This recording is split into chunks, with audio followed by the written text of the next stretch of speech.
देखिस् तर्सेर हिँडेको होला यिनीहरू कलिलो चाहिँ त्यति हुँदैन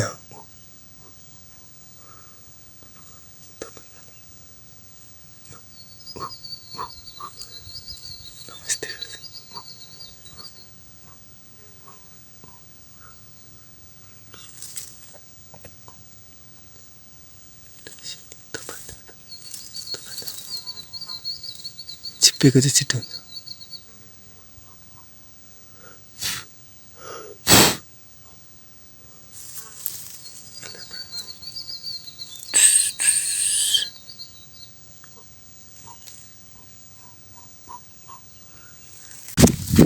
hello hello hello welcome to guys my new blog अनि यहाँहरू फेरिलाई स्वागत छ सबैजनालाई अनि म चाहिँ फेरि आज पनि ट्याक्क लगाएर ड्युटीतिर लागिसकेको छु ड्युटी जाने के छ भने चाहिँ यहाँनिर अहिले एकछिनमा देखिन्छ 5-10 मिनट पछाडि अहिले चाहिँ म बाटोमा यहाँनिर हिँडिरहेको अवस्था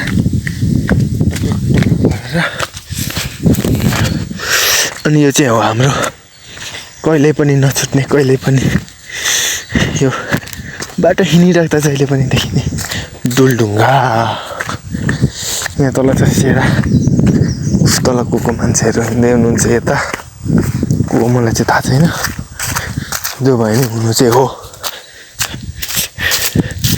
घाम लागिरहेछ मस्तसँग ड्युटी हिँडिँदैछ उफ तल रहेछ हाम्रो ड्युटी बस्ने केटाकेटीहरू उफ पारिपट्टि के खोज्दैछ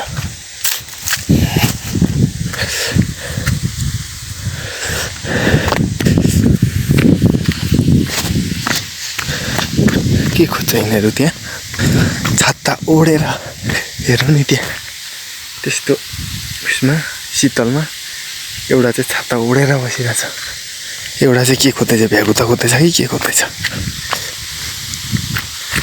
शीतल छ शीतलमा पनि छाता कसैलाई चाहिँ घाममा पनि मजा आइरहेछ यिनीहरूलाई तर्साइदिन्छु ल म तर्साइदिन्छु ल बिस्तारै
देखिस् तर्सेर हिँडेको होला यिनीहरू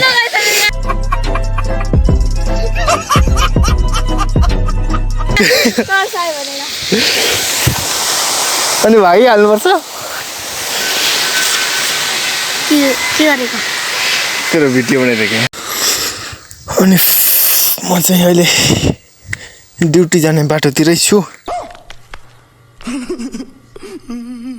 ट्याक्क लगाएर हिँड्दैछु ड्युटी जाने बाटो फेरि कस्तो खतरा छ नि हाम्रो गर्मी छ घाम लागिरहेछ एकदम मजासँगले मकै उम्रिसकिरहेको छ यता पछाडितिर गोडे बेला पनि भइसकेको रहेछ अब कामै काम छ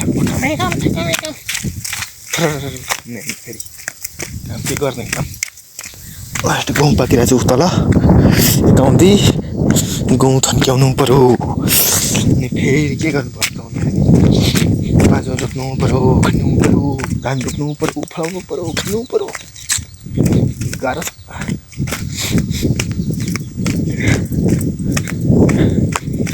छ है गाह्रो छ बरुहरू मलाई आज किन फुकाउँदैन भनिरहेको होला मान्छे चाहिँ यहाँ भर्खर उकालो झर्दैछ बाटो फेरि खतरा छ हाम्रो ड्युटी जाने के साह्रो गर्मी भएको त्यस्तो साह्रो गर्मी छैन तर के गर्मी नहोस् त वैशाख लागिसक्यो वैशाख लागिसक्दा नि गर्मी परेन भने त के गरी बाँच्नु म के गरी बस्नु के गरी बस्नु भन्ने पाराले भइहाल्छ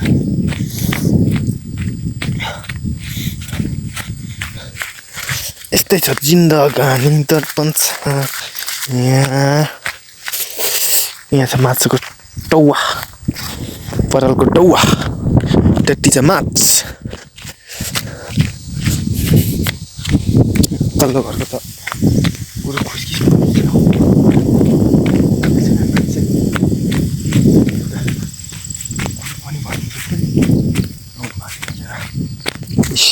गुरु यहाँनिर चाहिँ निकाल यिनीहरूको धनी फेरि अर्कै म होइन यिनीहरूको धनी म त अझै तल्लो गोठको धनी तल्लो गोठको धनी हो त्यही भएर म तल्लै गोठतिर लाम्खाँदैछु अब आइपुगेँ म आफ्नो गोठमा अब हाम्रो गोठमा फेरि यस्तो बार हुन्छ यहाँ ट्याक्क लाएर यो बार खोल्नु पर्यो यसरी ट्याक्क लाएर यहाँ छ हाम्रो टमाटर घारी यहाँ छ हाम्रो गोरु हगेछ यिनीहरूले फेरि के छ साइला साइला ओ साइला साइला के गर्छ हाम्रो साइलो साइलोहरूको गोबर सोर्नु पर्ने रहेछ साइलोहरूको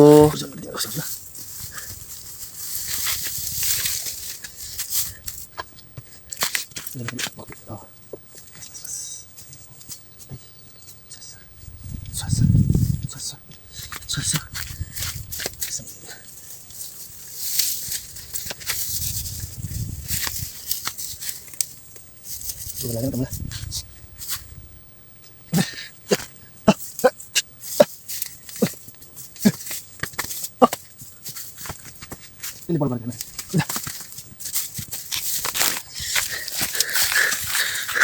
udah ini ya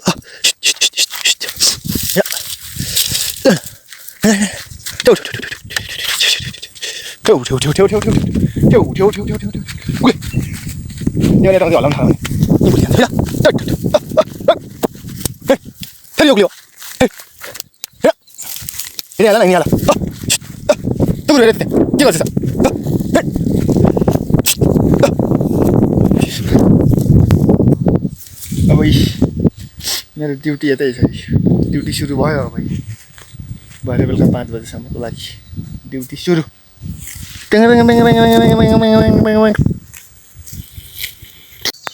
अब के छ भनेदेखि चाहिँ नि अब यस्तै छ जिन्दगी त होइन तर म एउटा नयाँ कुरा देखाउँदैछु कि कतिपयलाई त थाहा छ कतिपयलाई चाहिँ थाहा छैन कि हाम्रो यो गाउँतिर खेततिर एउटा झार हुन्छ कि झार नमस्ते झार भन्छ फेरि त्यसलाई अर्को पनि भन्छ त्यसलाई बुहारी काँडा पनि भन्छ कि हाम्रोतिर चाहिँ बुहारी काँडा अब किन बुहारी काँडा भनेको थाहा भएन सायद त्यो लजाउने भएर छुने बित्तिकै लजाउँछ कि छुनु हुँदैन लजाउँदै पुक्कै भइहाल्छ फेरि त्यो झार देखाउँछु ल त्यो झार चाहिँ स्या छ हेर्ने यसलाई छुइदिन्छु ल म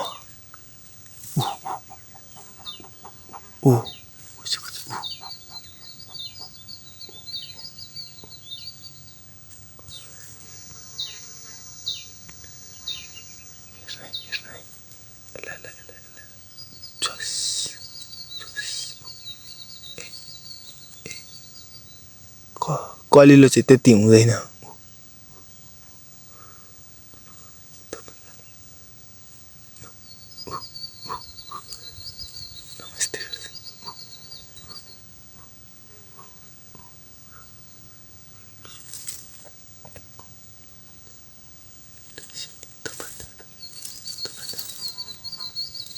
छिप्पेको चाहिँ छिटो हुन्छ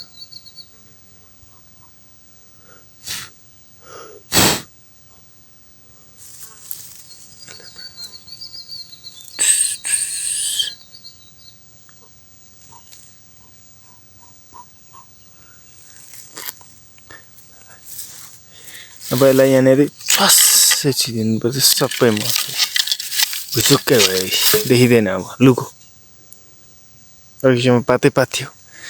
त्यही भएर यसलाई भन्छन् बुहारी काँडा। किन भन्दा बुहारीहरू मजालो हुनुपर्छ अरे भनेर सायद बुहारी काँडा नाम राखेको होला। नयाँ झार पनि देखियो होइन त। यस्तै हेर्नु छ भने हाम्रो लाइफ विथ टेथ च्यानललाई जोडिनु नबिर्सिनु होला है। नयाँ नयाँ कुरा देखाउँछु नि म। यो कुरा कसैलाई नभन्नु नि फेरि। र अब चाहिँ यहाँनिर गोरु पनि अगाउने बेला भएको छ। मेरो नि ड्युटी अन्तिमतिर आइसकेको छ। अब यो ड्युटी सकेर स्वाट्टै घर जानुपर्ने हुन्छ म चाहिँ। अनि त्यो ड्युटी आजको ड्युटी चाहिँ एकदम रमाइलो नै भयो। दिउँसोभरि सुतियो। गोरुहरू यसरी चरिरहेछन् यहाँनिर ट्याक्क लाएर। पाखा छ फेरि, यो ठुलो पाखा छ, एकदम खतरनाक पाखा छ। पहिला त कस्तो हुन्थ्यो भने अझ यहाँनिर टक्क लाएर के हुन्थ्यो भने यहाँ उनीहरूबाट गोरुहरू आउँथ्यो अनि टक्क लाएर यताउँदै हुन्थ्यो सबै। यहाँ गोरु बाख्रा कति हुन्थ्यो भने 15-20वटा हुन्थ्यो यहाँनिर। बाख्रा गोरु सबै गोरु नै हुन्थ्यो कति त। यो पाखाभरि गोबरको थाप्रा हुन्थ्यो। अनि हामी के गर्थ्यौँ भने यो पाखाको माथि टुप्पीमा गएर सरर एउटा ढुङ्गा बोकेर जाने अनि गुड्काइदिने टुङ गुड्काइदिन्थ्यौँ।